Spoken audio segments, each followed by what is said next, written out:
नमस्कार विद्यार्थी मित्रो, मी देशपांडे आर्यन. यंदाच्या वर्षी 100 दिवसामध्ये कसा अभ्यास करायचा याविषयी आपण इतिहास राज्यशास्त्र या विषयाची आपण आज माहिती घेणार आहोत.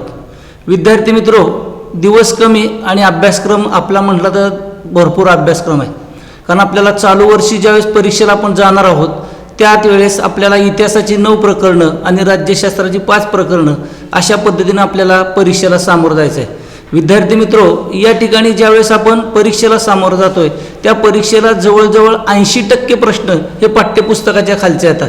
त्यामुळं या ठिकाणी पाठ्यपुस्तकाच्या खाली आपण जे दिलेले स्वाध्याय आहेत याच्यावरती जास्त लक्ष केंद्रित करणार आहोत. कारण ज्यावेळेस आपण पेपर सोडवणार, हा पेपर सोडवत असताना त्या ठिकाणी आपल्याला प्रत्येक उत्तर ही मुद्देसूद लिहायचे आहेत. कारण मराठी, हिंदी, इंग्रजी या प्रमाणे आपल्याला निबंधवाचा उत्तरं लिहायची नाहीत, तर या ठिकाणी मुद्देसूद या ठिकाणी प्रश्न उत्तरं लिहायचे आहेत. कारण या ठिकाणी कुठल्याही प्रकारचं या ठिकाणी थापा मारता येत नाहीत किंवा अतिशयोक्तीसुद्धा या ठिकाणी उदाहरणं देता येत नाहीत. त्यामुळं पुस्तकामध्ये दिलेला जसेच्या तसे पॉईंट आपल्याला या ठिकाणी असणं अपेक्षित आहे. कारण या ठिकाणी पैकीच्या पैकी मार्क मिळण्याचा आपला हा विषय आहे आणि जास्तीत जास्त मार्क मिळण्याचा सुद्धा या ठिकाणी हा विषय आहे. त्यामुळं या ठिकाणी जास्तीत जास्त अभ्यास कसा करायचा याविषयी आपण या ठिकाणी माहिती पाहणार आहोत. विद्यार्थी मित्रो, आज आपण प्रकरण क्रमांक 1 इतिहास लेखन आणि पाश्चात्य परंपरा या पाठाखाली दिलेले आपण स्वाध्यायाचे प्रश्न पाहणार आहोत. त्यामधला पहिला जो प्रश्न आहे विद्यार्थी मित्रो, प्रश्न पहिला दिलेल्या पर्यायापैकी योग्य पर्याय निवडून विधाने पूर्ण करा. या ठिकाणी विद्यार्थ्यांनी लक्षात घ्यायचं आहे. बरेच विद्यार्थी काय करतात, बऱ्याच वेळा नुसता पर्याय लिहितात, कुणी अ ब कडं लिहितं, कुणी अंक लिहितं. तर या ठिकाणी जो पर्याय बरोबर लिहिलेला असला तरीसुद्धा, अंक बरोबर लिहिलेला असला तरीसुद्धा या ठिकाणी SSC बोर्ड तुम्हाला मार्क देणार नाही. तर त्यासाठी तुम्हाला सर्वात महत्त्वाचं काम करायचं आहे की दिलेलं विधान पूर्ण करायचं आहे आणि नंतर जे उत्तर आहे त्या उत्तराच्या पर्यायाखाली तुम्हाला त्या ठिकाणी काय करायचं आहे, अंडरलाईन करायचे आहे. त्यासाठी आपण पहिला प्रश्न बघतोय. प्रश्न पहिल्यातला अतला पहिला आकडा, आधुनिक इतिहास लेखनाचा जनक टिंबटिंब यास मानता येईल. पर्याय आहेत व्हॉल्टेअर, रेने देकोर्ता, लिओपोल्ड ट्रांके आणि कार्ल मार्क्स. तर त्याचं उत्तर आहे व्हॉल्टेअर. आता हे उत्तर लिहिताना आधुनिक इतिहास लेखनाचा जनक व्हॉल्टेअर यास मानता येईल पूर्ण वाक्य लिहिलं तरच मार्क मिळणार आहेत, अन्यथा मार्क मिळणार नाहीत. याची विद्यार्थ्यांनी नोंद घ्यायची, दक्षता घ्यायची.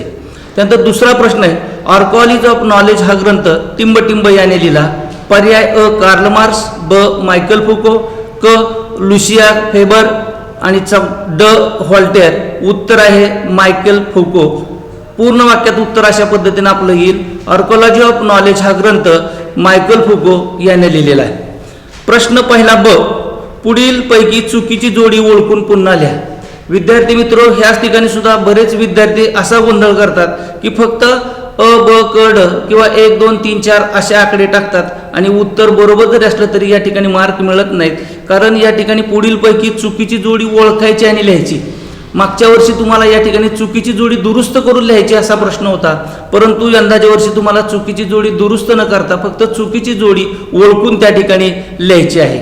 त्यामध्ये पहिली प्रश्न आहे 1 मधला 1, George William Friedrich Hegel, Reason in History. 2 Leopold von Ranke, The Theory and Practice of History. तिसरा हेरोडोटस, द हिस्ट्रीज. आणि चौथा Karl Marx, Discourse on the Method. या ठिकाणी आपल्याला चुकीची जोडी ओळखायची आहे. Karl Marx, Discourse on the Method. एवढीच आपल्याला त्या ठिकाणी चुकीची जी जोडी ओळखून पुन्हा लिहायची आहे. कारण कुठल्याही प्रकारचा अंक टाकायचं नाही किंवा अबकड टाकायचं नाही, बोर्ड त्याला मार्क देणार नाही, याची नोंद घ्यायची. त्यानंतर प्रश्न दुसरा, पुढील संकल्पना स्पष्ट करा. यामध्ये पहिला आहे द्वंद्ववाद. आता द्वंद्ववाद ज्यावेळेस संकल्पना स्पष्ट करायची म्हणजे काय विचारलं, काय म्हणजे विचारलं की त्या ठिकाणी दुहेरी अवतरण चिन्हात असणं उत्तर गरजेचं आहे. त्याचं उत्तर आहे 1, हेगलच्या मते कोणत्याही घटनेचा अर्थ लावण्यासाठी तिची वर्गवारी 2 विरोधी प्रकारात तिची वर्गवारी 2 विरोधी प्रकारातच करावी लागते. त्याशिवाय मानवी मनाच्या त्या घटनेचे आकलन होत नाही. उदाहरणार्थ खरे खोटे, चांगले वाईट या पद्धतीला द्वंद्ववाद असं म्हटलं जातं. या ठिकाणी अवतरण चिन्ह पूर्ण करायचे आहे.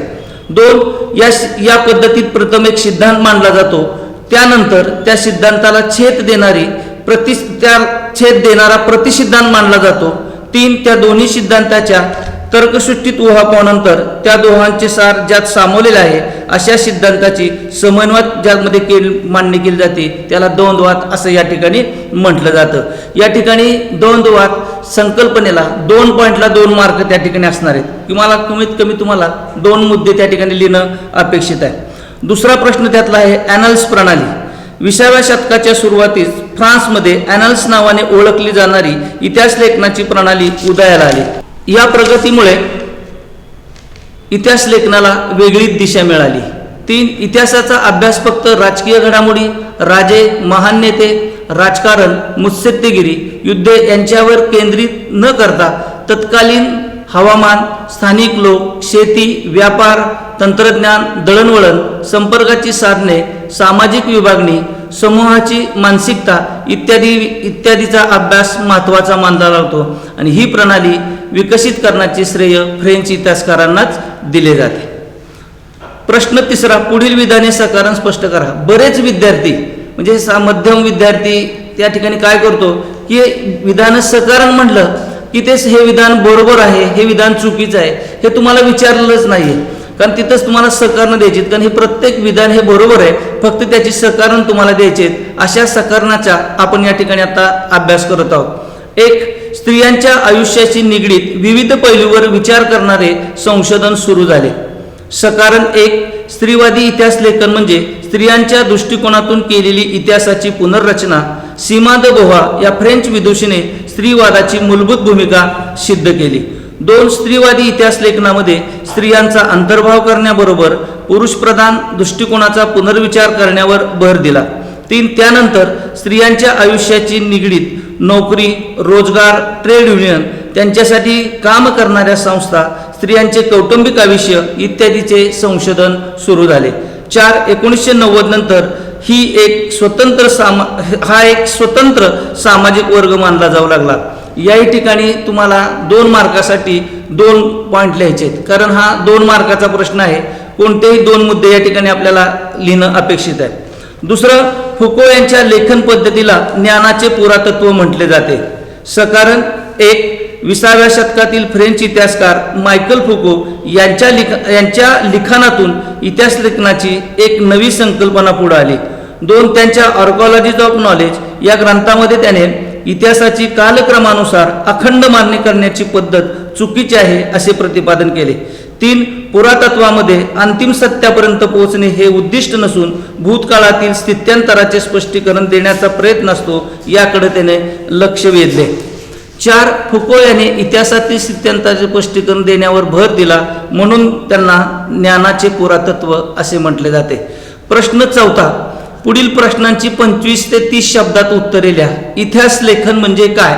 उत्तर 1. इतिहासात उपलब्ध पुराव्यांचे चिकित्सापूर्वक संशोधन करून भूतकाळात घडून गेलेल्या घटनांची मांडणी करणे. 2. त्या माहितीची स्थळ व काल यांच्या संदर्भात माहिती मिळवणे. प्रश्न 2. रेने दे कॉर्ताने इतिहास लेखनात कोणत्या मतांचा आग्रह धरला? उत्तर 1. इतिहास लेखनासाठी वापरल्या जाणाऱ्या ऐतिहासिक साधनांची, विशेषतः कागदपत्रांची विश्वासार्हता तपासून घेणं आवश्यक आहे. 2. एखादी गोष्ट सत्य आहे असे निसंशयरित्या प्रस्थापित होत नाही तोपर्यंत तिचा स्वीकार कदापि करू नये, म्हणून या गोष्टीचा रेने दे कॉर्तानं आग्रह धरलेला आहे. 3. व्हॉल्टेर यांना आधुनिक इतिहास लेखनाचे जनक असे का म्हटले जाते? उत्तर 1. इतिहास लेखनासाठी केवळ वस्तुनिष्ठ सत्य आणि घटनांचा कालक्रम एवढ्यावर लक्ष केंद्रित न करता तत्कालीन समाजाच्या परंपरा, व्यापार, आर्थिक व्यवस्था, शेती इत्यादी गोष्टीचा विचार करणे आवश्यक आहे हा विचार मांडला. 2. त्यामुळे इतिहासाची मांडणी करताना मानवी जीवनाचा सर्वांगीण विचार व्हायला हवा हा विचार त्यातून पुढे आला. प्रश्न 5. पुढील संकल्पना चित्र पूर्ण करा. या ठिकाणी विद्यार्थी मित्रो, हा जो प्रश्न आहे या ठिकाणी 3 प्रकारचे प्रश्न असतील. एक, संकल्पना स्पष्ट करा, तक्ता पूर्ण करा आणि कालरेषा पूर्ण करा, अशा 3 प्रकारचे प्रश्न असतील. बऱ्याच वेळा विद्यार्थी काय करतो आणि हा प्रश्न सोडवताना विद्यार्थ्यांना प्रमुख काळजी घ्यायची की त्या ठिकाणी तुम्ही संकल्पचित्र पेन्सिलने जरी काढलं, पेनने काढलं तरी चालेल, परंतु त्यामधलं उत्तर मात्र, त्यातला जो कन्सेप्ट आहे तो मात्र पेनानेच लिहायचा आहे. पेन्सिलनं लिहिलेला कन्सेप्ट पेन्सिलनं लिहिलेलं उत्तर तपासलं जात नाही याची विद्यार्थ्यांनी नोंद घ्यायची. त्यामुळे संकल्पचित्र पेनाने काढलं तरी चालेल, पेन्सिलनं काढलं तरी चालेल, परंतु त्यामधलं उत्तर मात्र पेनानेच लिहायचं आहे याची विद्यार्थ्यांनी नोंद घ्यायची. आपण एक संकल्पचित्राचं उदाहरण घेऊयात की युरोपातील महत्त्वाचे विचारवंत, की मध्ये चौकोन दिला जाईल, त्या चौकोनामध्ये युरोपातील महत्त्वाचे विचारवंत 4 बाजूला 4 चौकोन दिले जातील. त्यामध्ये René Descartes, Voltaire, George William Friedrich Hegel, Karl Marx, याशिवाय लिओपोल्ड वॉन रँके आणि मायकल फुको. म्हणजे प्रत्येक ह्याला अर्धा अर्धा गुण असे 2 मार्क या ठिकाणी असतील. आणि त्या ठिकाणी जरी समजा तुमचा लिहित असताना उलटेपालट जरी तुमचे विचारवंत झाले तरी फरक पडत नाही. फक्त त्या ठिकाणी विचारवंतांची नावं बरोबर येणं अपेक्षित आहे किंवा बरोबरच आली पाहिजेत, तरच त्याला अर्धा अर्धा गुण मिळणार आहे, अन्यथा गुण मिळणार नाहीत. प्रश्न 5वा, पुढील प्रश्नांची सविस्तर उत्तरे लिहा. हा प्रश्न जो आहे तो हा प्रश्न ज्याला आउट ऑफ मार्क म्हणजे पैकीच्या पैकी मार्क पाडायचे आहेत अशा विद्यार्थ्यांनी या ठिकाणी किमान 3 मुद्दे आणि त्याची प्रस्तावना येणं अपेक्षित आहे. साधारण 2 ते 2.5 ओळीची उत्तरात अपेक्षा येणं गरजेचं आहे. पहिला प्रश्न, कार्ल मार्क्स यांचा वर्ग सिद्धांत स्पष्ट करा. त्याचं उत्तर 19व्या शतकाच्या उत्तरार्धात कार्ल मार्क्स यानं वर्ग सिद्धांत मांडला. 2, इतिहास अमूर्त कल्पनांचा नसून जिवंत माणसांचा असतो. 3, माणसामाणसामधील नातेसंबंध त्याच्या मूलभूत गरजा भागवण्यासाठी उपलब्ध असलेल्या उत्पादन साधनांच्या स्वरूपावर व मालकीवर अवलंबून असतात. 4, समाजातील वेगवेगळ्या घटकांना ही साधने समप्रमाणात उपलब्ध होत नाहीत. त्यातून समाजाची वर्गवार आधारित विषम विभागणी होऊन वर्ग संघर्ष निर्माण होतो. आणि 5, मानवी इतिहास अशा वर्ग संघर्षाचा इतिहास असून ज्या वर्गाच्या ताब्यात उत्पादन साधने असतात तो इतर वर्गाचे शोषण करतो. यातूनच कार्ल मार्क्सचा वर्ग सिद्धांत उदयास आलेला आपल्याला पाहायला मिळतो. प्रश्न 2, आधुनिक इतिहास लेखन पद्धतीची 4 वैशिष्ट्ये कोणती? उत्तर 1, ही पद्धत शास्त्रशुद्ध आहे. तिची सुरुवात योग्य प्रश्नांची मांडणी करण्यापासून होते. 2, हे प्रश्न मानव केंद्रित असतात, म्हणजेच ते भूतकाळातील विविध मानवी समाजाच्या सदस्यांनी विशिष्ट कालावधीत केलेल्या कृतीसंबंधी असतात. इतिहासात त्या कृतींचा संबंध दैवी घटना किंवा देवदेवतांच्या कथाकथनाशी जोडण्याचा प्रयत्न केला जात नाही.